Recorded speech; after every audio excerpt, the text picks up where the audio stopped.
नमस्कार दर्शकबिन, कार्यक्रम हेलो अमेरिका यहाँ रहेको छ।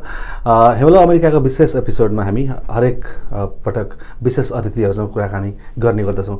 आजको लागि भने मैले यहाँहरूको निम्ति ब्रायन बार्नवेल डिस्ट्रिक्ट 30 का एसेम्बली पर्सनलाई बोलाएको छु। उहाँकै मुखबाट यहाँहरूले न्युयोर्कको अथवा अमेरिकाकै र हामीले रसिया र युक्रेनका विषयमा पनि कुरा गरेका छौँ।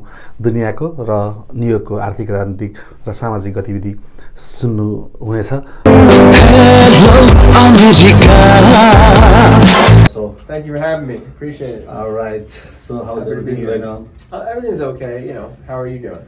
So far, so good. Yeah, you know, the corona and yeah, and then the weather, stuff like that. But you know, life is going on. We can't complain, right? Yeah, I can't complain. We're alive. We're healthy. Of course. Families are good. Yes. Yeah. So let me start from your beginning of your political career. Mm-hmm. So how did you start your politics? I've always liked history. Mm-hmm. So it was always kind of related to politics and government, and then I wanted to help people. So at first I became a lawyer, and I was a lawyer I'm still a lawyer, but I was a lawyer for a few years.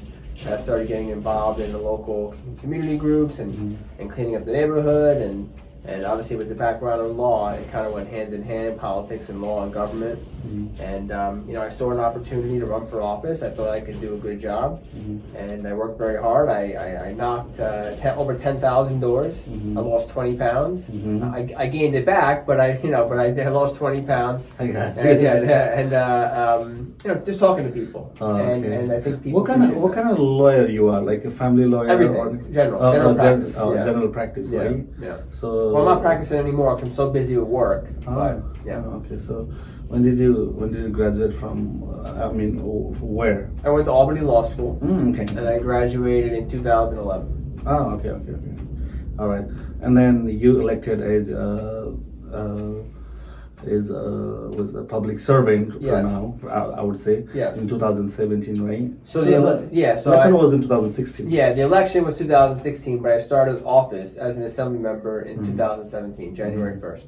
Okay. So what did you do so far? So there's a lot of things. There's big policy, and then there's everyday stuff, right? So we focus on helping people on whatever their issue is.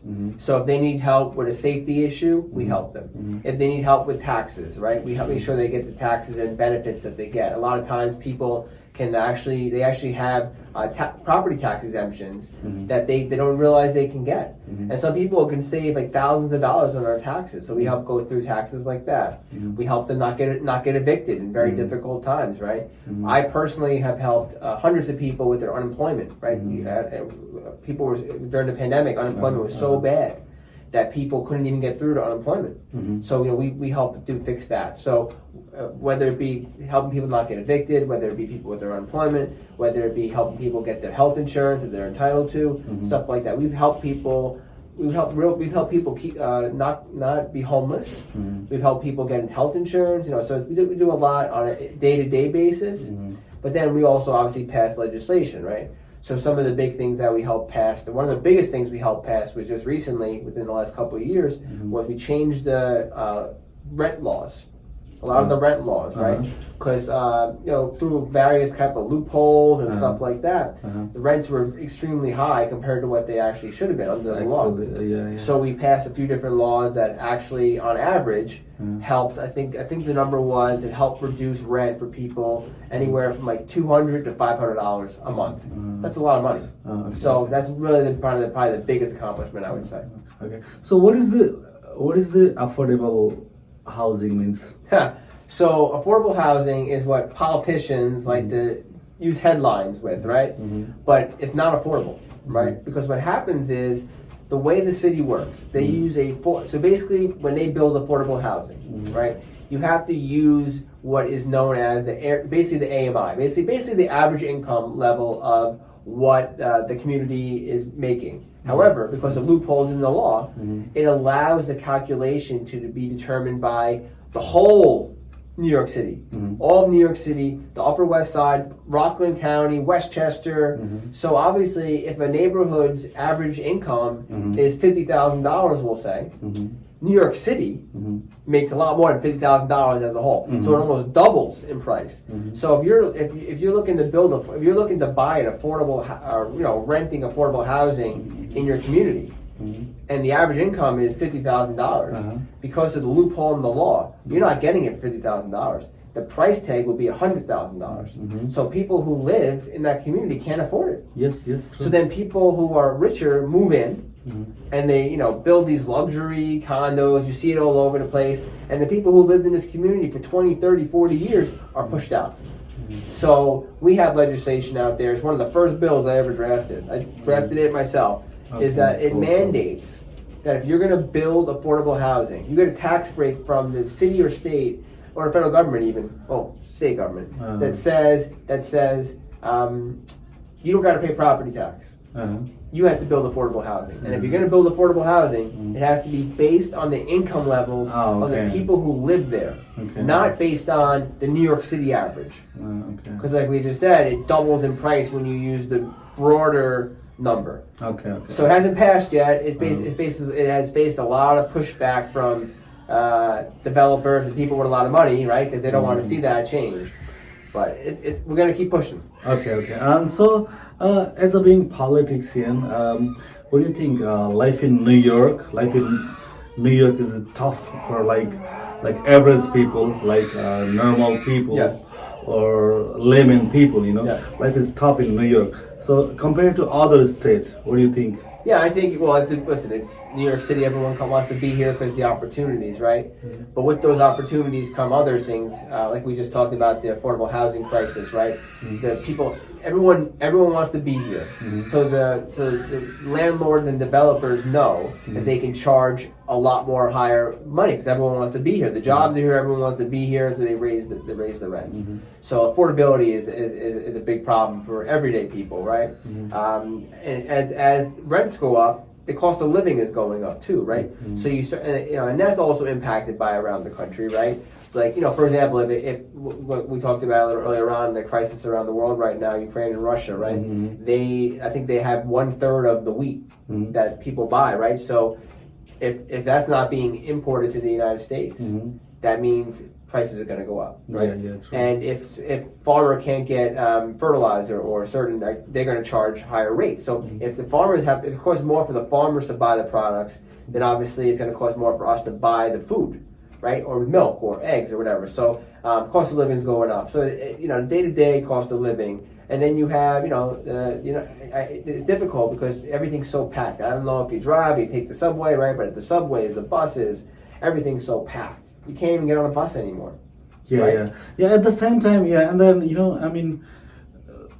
I'm wondering.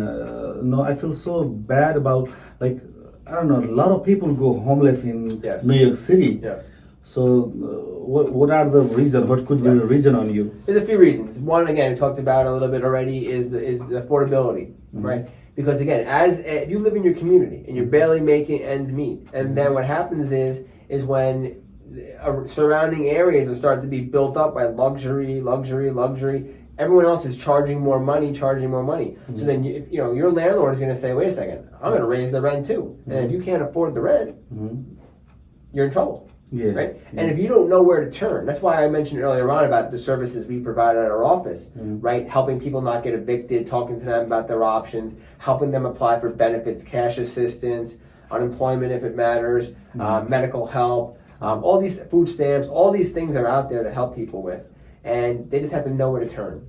So, the big thing about talking today, I'm happy to do it, is because to get the message out to people, and our office actually speaks 30 languages. Okay. So Nepalese being one of them too. So we actually had a 16-year-old, and she's older now, one of our best interns ever at that office. He's a Nepalese student. But so the reason why is because, again, affordability of housing. People don't realize that they are entitled to benefits that help them. That they don't know they can apply for.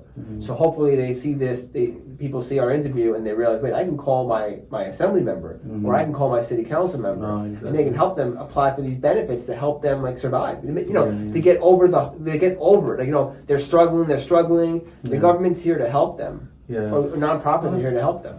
One of the things I feel very embarrassed, I drive around the city, and people with the car, they said they are like, I'm a veteran, Yeah. Thank you for your service. Yeah, and then no, also they have also, and me too, and then they Yeah. have also, they write down that I'm a veteran. Oh and yeah, I'm sure, homeless. yes. Actually, how do they, a veteran person, how do they go?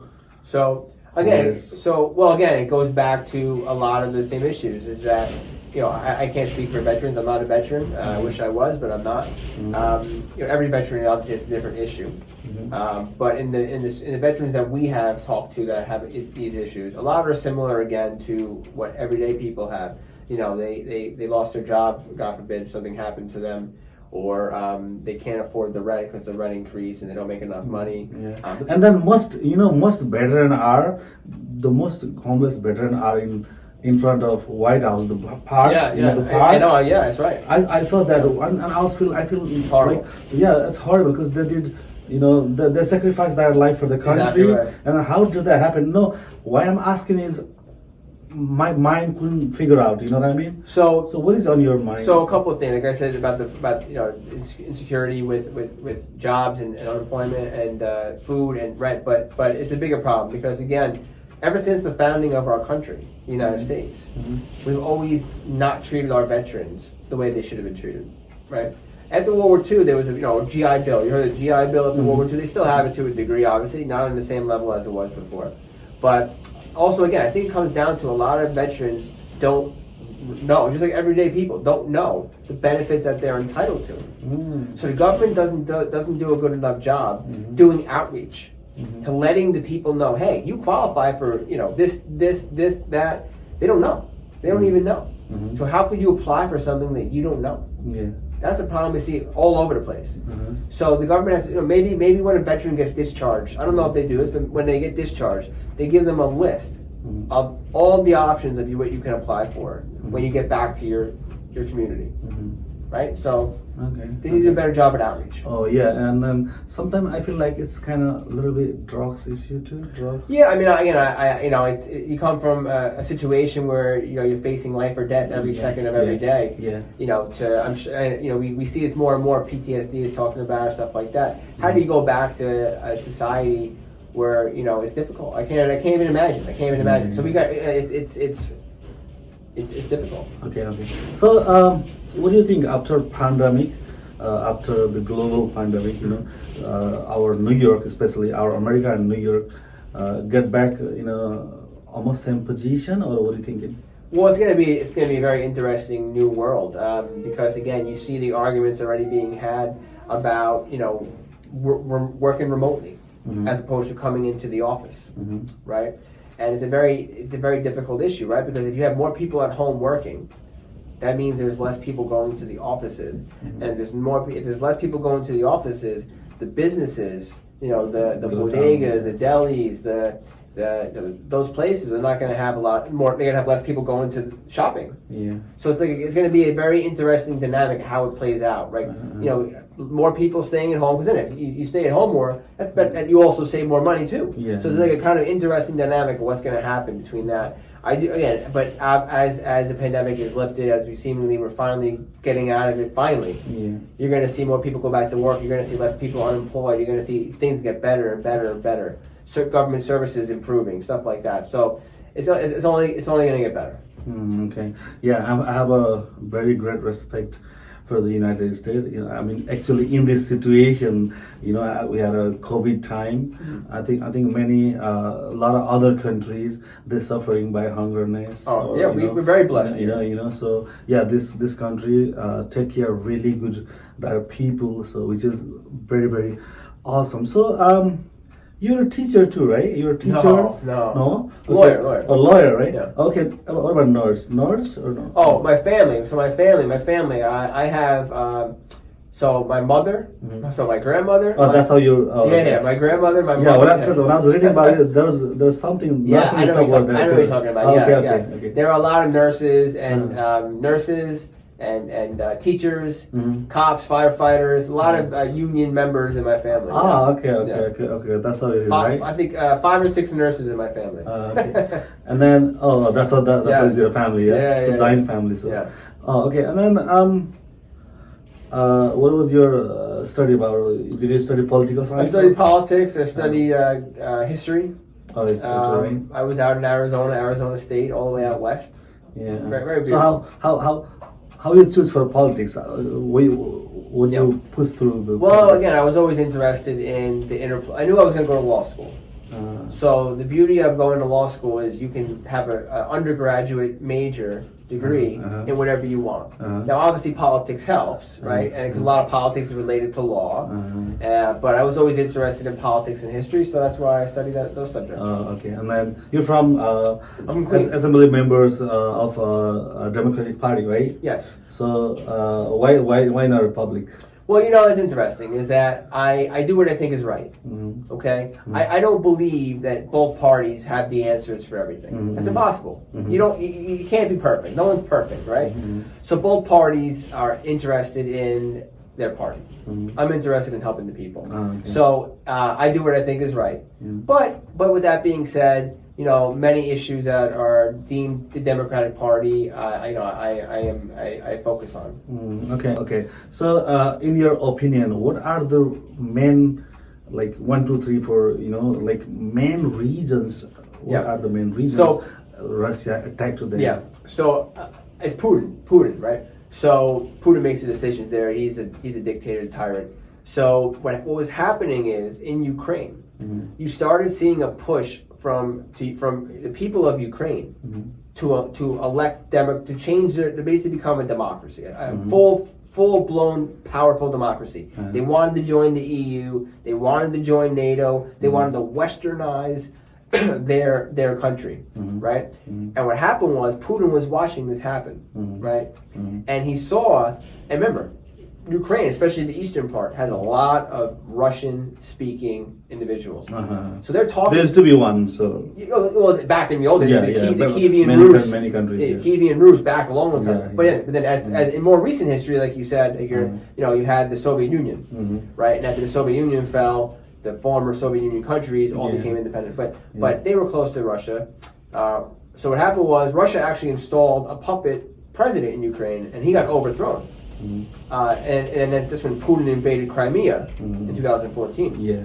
But since that point, Putin's been doing these shenanigans, for lack of better words, in Ukraine. But anyway, so as Ukraine started wanting to be more democratic, Putin realized, in my opinion, realized, hey, we have a lot of Russian speakers in Ukraine. They're going to come influence Russia. They're going to influence Russia. They're going to push the Russian people to want to have democracy, right? Because who doesn't want to? And that's the benefit of the United States and in the West and capitalism to a degree is the product Disney. What kid doesn't want to have watch Winnie the Pooh and Mickey Mouse, right? What kid doesn't want to drink Coca-Cola?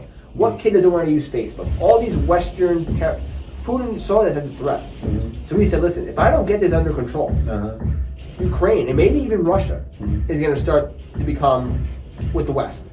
And that's in my opinion, the real backbone of why Putin felt he had to do something.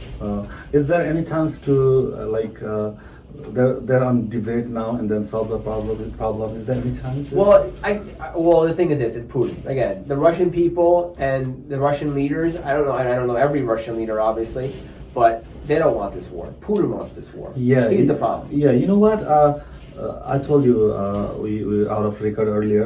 Beginning we were talking. I was in Iraq and Afghanistan long time, right? But that was 20 years, 25 years before. What I was thinking at the beginning, they were about to going to fight. Yeah. At that situation, me and my friend, we were talking the war not gonna happen because people start right now. People in 21st century, they're thinking humanity first. Yes. Right? They should have to think about the humanity. Yes. But it's not gonna happen. So some people they said this is the symptom of Third World War. What do you think? Listen, first of all, that's what happens when you have a one person running your country. Because if that one person decides, I want to wage war. Like you saw in the history of the world, kings and queens and dictators and tyrants, one person makes a decision, they're going to war, right? And that's the problem when you have one person running the whole show, right? When you have checks and balances, you're not as likely to go to war because Congress says no, President says, depending on what your country the rules are. Congress says no, President says yes, etc. You argue. When you're a dictator, he or she makes the decisions, and then you go to war. So, listen, there is a real possibility of World War III. There is a real possibility of it. And that's why NATO is not directly engaging in Ukraine. However, if NATO was literally created to prevent Russia's aggression, and that's what's happening right here. So now here's the question now. If the United States and NATO doesn't get involved in Ukraine with troops on the ground, right? I get that. There's also something to that, right? You don't want to risk escalating the conflict to start World War III. However, if you don't get involved, you're now watching all these people and civilians in the millions eventually in the millions be slaughtered. Right? Now, there's things you can do that will help the Ukrainians fight the Russians, which the United States and NATO has been doing. Too late, in my opinion. Getting them the weapons, right? Getting them the anti-tank missile. That's right, anti-tank. Sending them money, right? Send them money, send them military resources. Other Europe too? All of Europe as well. There's talk about the planes, right? The MiGs, and there's also talk about, again, and we also don't know what's going on behind the scenes. We don't know if there's covert operations being done that might help these situations. But either way, you don't want, the thing is, you don't want to escalate with Putin. Now, here's the problem though with that. When they told Putin they weren't getting involved in Ukraine, I think Putin said, I'm going to take all of Ukraine now. Because he first just wanted to invade the southeast portion of Ukraine. Yeah, that's what I was thinking. That's what Ukraine going to give him, whatever, take the part, and then it's going to be, okay, that's what I was thinking too. Well, that's what they thought too, right? That's what they thought. That's not going to happen. Well, and back in these situations are similar but different. In World War II, when Hitler started taking over the surrounding countries, the European powers appeased him. They said, let him have that little land over there, and as long as they don't bother us. And then Hitler's like, let me take the next country, and the next country, and the next country. So that's where we find ourselves at a crossing point right now. Because when we told Putin that we weren't getting involved in Ukraine, Putin probably said in his head, I'm going to take all of Ukraine. So now the question is, what happens if he goes to Sweden? What happens if he goes to Finland? What happens what happens if he goes to non-NATO countries? Because they keep saying we're only going to defend NATO countries. So where do you draw the line? At NATO countries? So what happens then if Putin invades Poland and says, if you fight me in Poland, I'm going to drop a nuke on you? What do you do? Yeah, that's different. Where does it end? Yeah.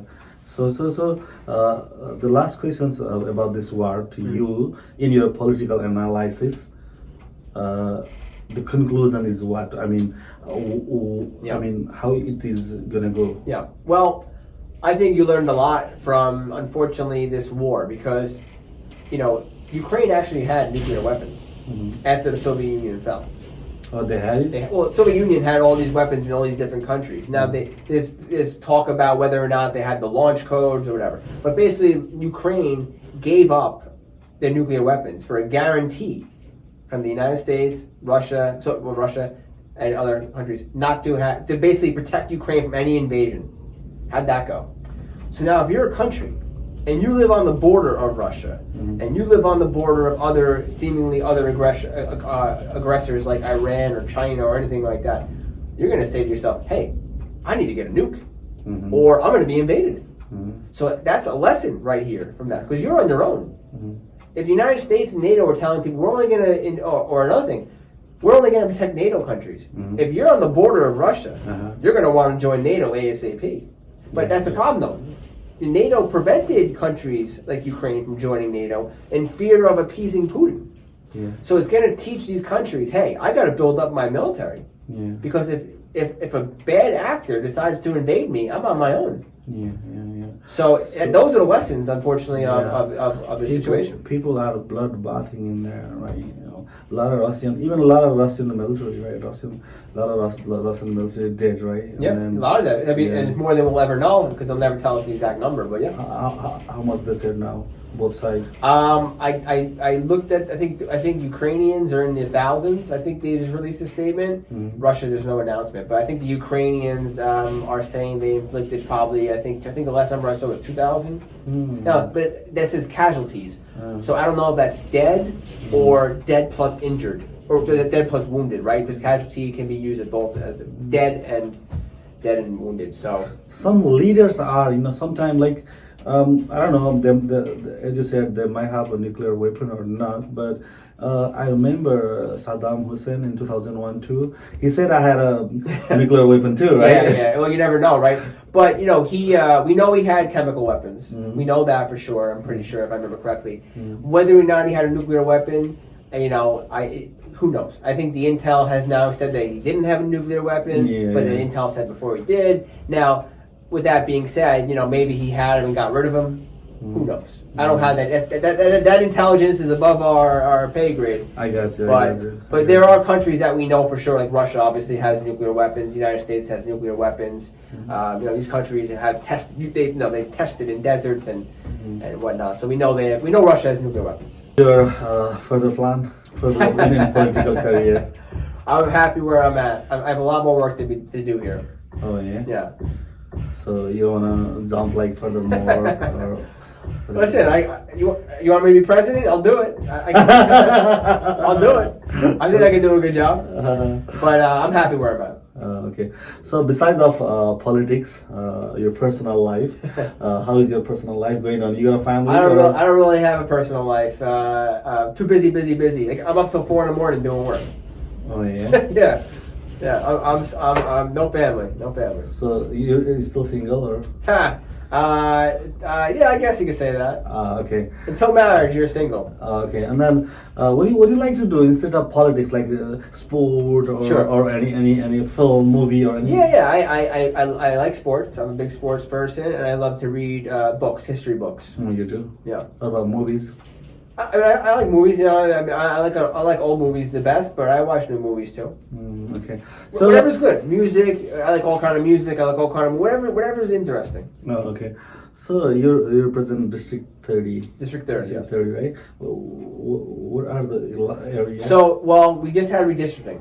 So that means every 10 years, basically, you see it federally, you see it statewide, and they'll do city as well shortly. But the lines change based on population growth and stuff like that. Okay. So right now, District 30 is parts of Astoria by Steinway Street, parts of Sunnyside, parts of Long Island City, parts of Woodside, parts of Maspeth, parts of Middle Village, parts of Rego Park, parts of Elmhurst. Now, it's a big, it goes from basically it goes by Dutch Kills and Steinway Street all the way to Juniper Park. So it's a very diverse district, politically, socially, culturally, everything. But I live in Woodside. I live in Woodside myself, long time Woodside resident. So, and my family's been in Woodside a very long time. So now, next year, District 30 will have basically more of Woodside. Oh, okay. More of Woodside, Maspeth, Middle Village, and more of Elmhurst. Oh, okay. That's what's gonna be, right? Yeah, so it kind of cut a lot out, but it added a lot. I think whatever you're saying, these are pretty much our area too. Our Nepali people mostly live in this area as well. So, how many Nepali political local leaders are Well, I've always had a good relationship with the Nepalese community going back to when I first entered, because I mentioned earlier, we have a lot of interns. Our office speaks 30 languages. Since 2017, we've had over 550 interns.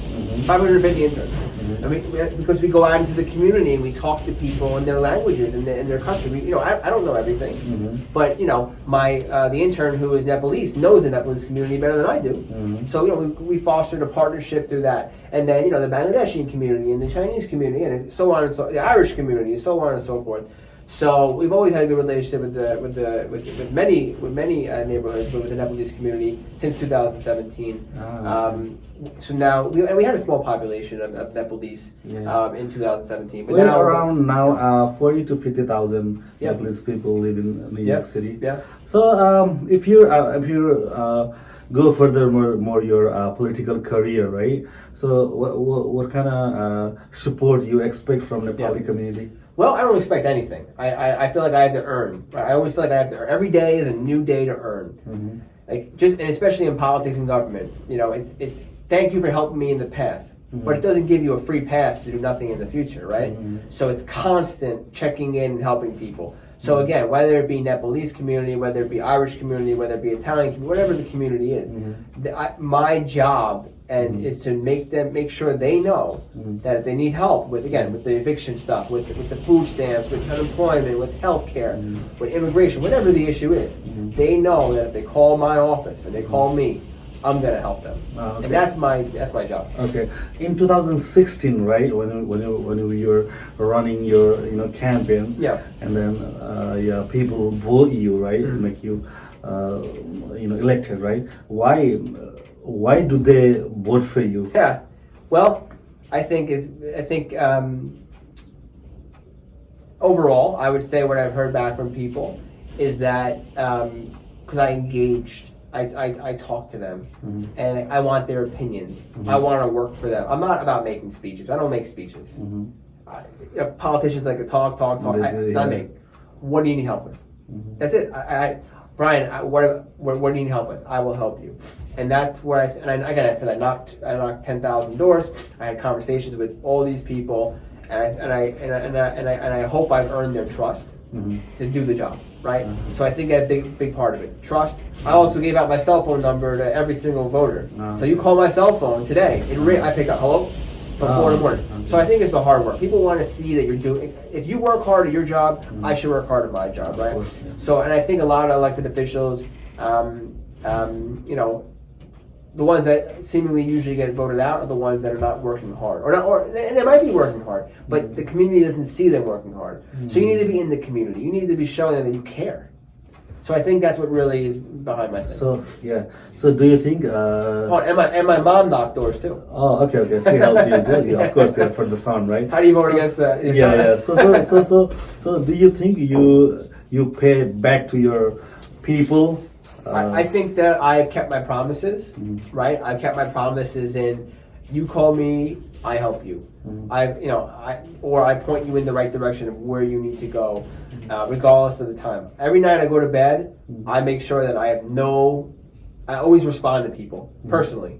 If you take the time to write me, I write you back. You take the time to call me, we call you back. So I think that I've kept my promises in the things that I said I'm gonna do.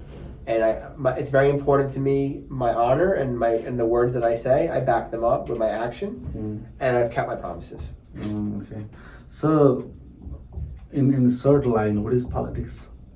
What's politics? Well, they say politics is a game, right? But some people say it's a science, right? Political science. I would say it's just a bad word. I would say it's a bad word because there's two aspects of politics, right? There's the government side, which is you helping people and passing legislation that helps people.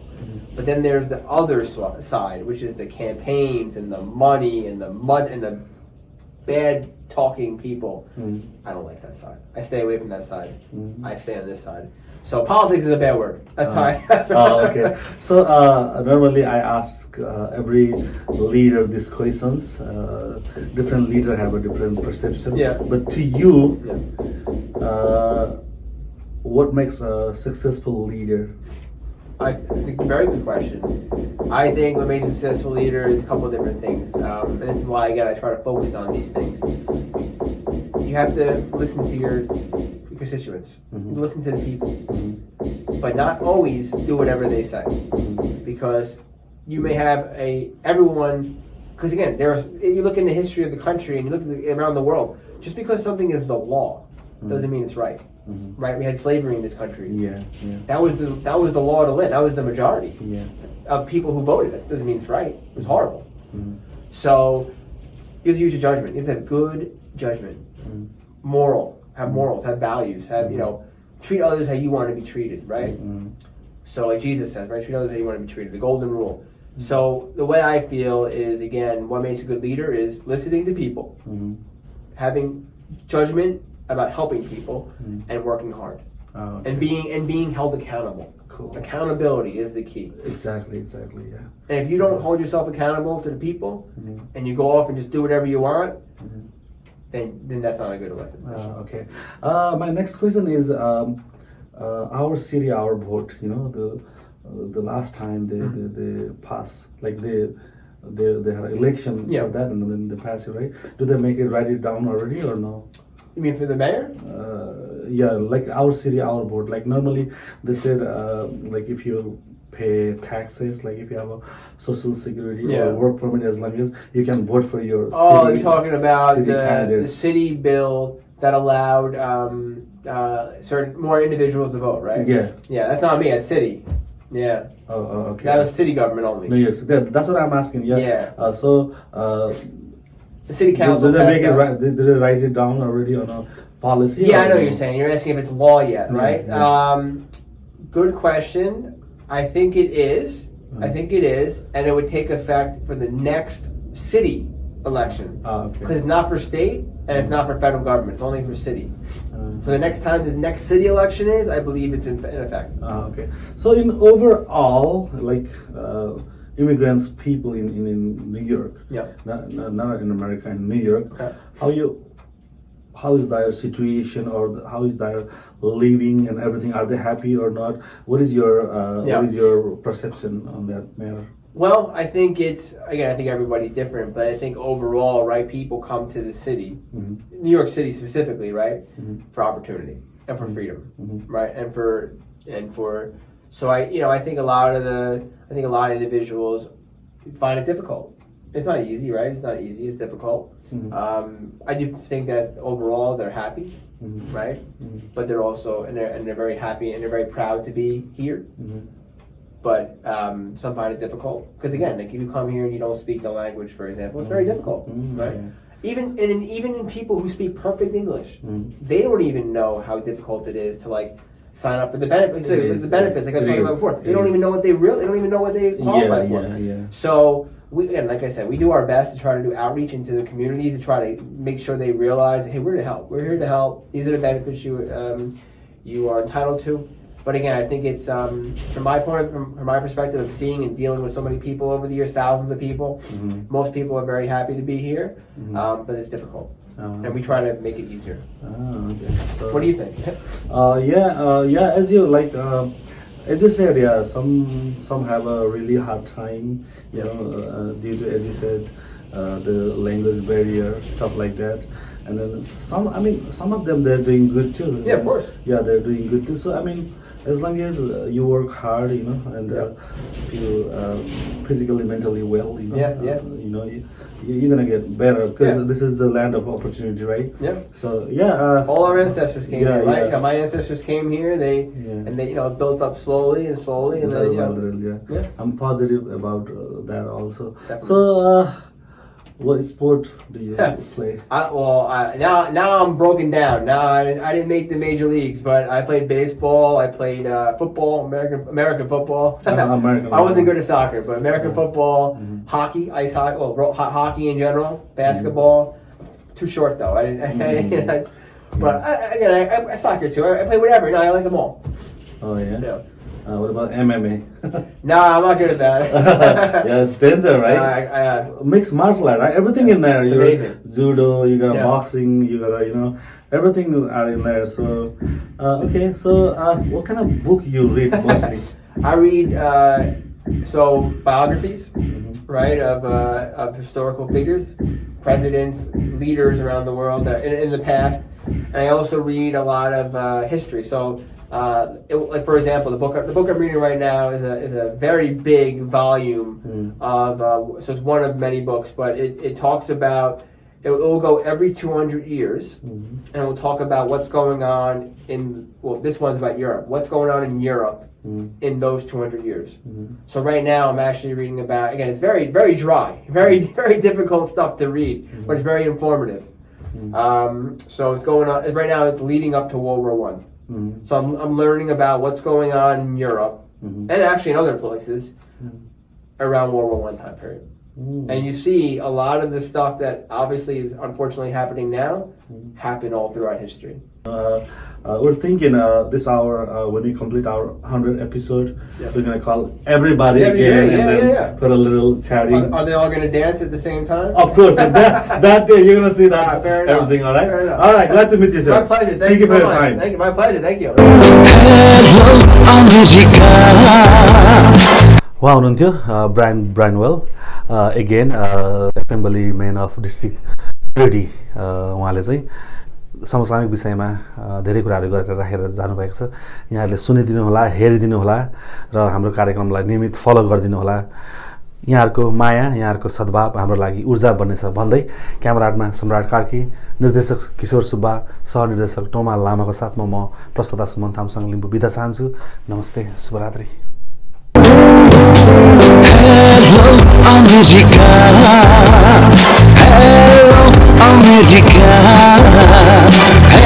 Hello, America.